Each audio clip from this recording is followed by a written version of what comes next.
ভারতের পাঞ্জাবের একটা ছোট্ট গ্রামে থাকে অরুণ। মেধাবী, হাসিখুশি, গিটার বাজাতে ভালোবাসে। আর পাকিস্তানের লাহোরের এক বিশ্ববিদ্যালয়ে পড়াশোনা করে আয়শা। প্রাণবন্ত, বই পড়ার, কবিতা লেখা যার নেশা। অরুণের এক বন্ধু বিদেশে পড়তে গিয়ে একটা আন্তর্জাতিক অনলাইন স্টুডেন্ট গ্রুপ তৈরি করে। সেই গ্রুপে একদিন অরুণের সঙ্গে আলাপ হয় আয়শার। প্রথমে সাধারণ কথাবার্তা, তারপর ধীরে ধীরে বন্ধুত্ব। আর সেই বন্ধুত্ব অচেনা অনুভূতির রং নিতে শুরু করে। দিন যায়, মাস যায়, অরুণ প্রতিদিন গিটারের সুরে নতুন গান বাজিয়ে আয়শাকে পাঠায়। আর আয়শা তাকে নিজের লেখা কবিতা শোনায়। সীমান্তের দুই প্রান্তে থেকেও তারা যেন এক আকাশের নিচে বসে কথা বলে। কিন্তু দুজনের মনেই এক বড় ভয়, পরিবার আর সমাজ কি মেনে নেবে? কারণ তারা জানে দুই দেশের সম্পর্কের টানাপড়েন অনেক পুরনো। একদিন আয়শা সাহস করে অরুণকে বলে, আমরা শুধু স্বপ্ন দেখে যাব, নাকি বাস্তবেও একদিন দেখা করব? অরুণ চুপ করে যায়। তারপর বলে, হয়তো একদিন, যখন দুই পাশের সীমান্ত আমাদের হাসি থামাতে পারবে না।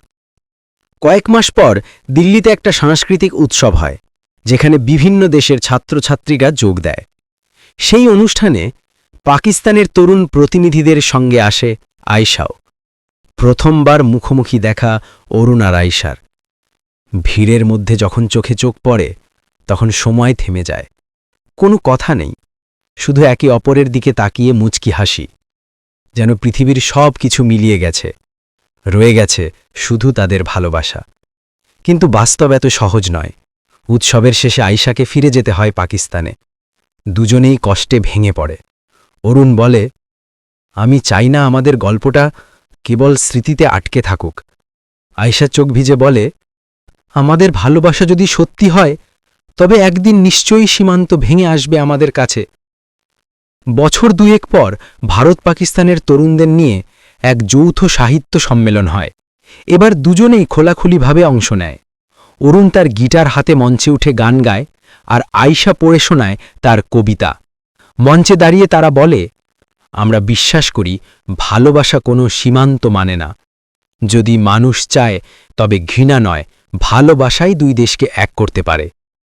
তাদের হাত ধরাধরি করে ওঠা মুহূর্তটা শুধু তাদের জন্য নয়, দর্শকদের চোখেও আশার আলো জ্বালিয়ে দেয়।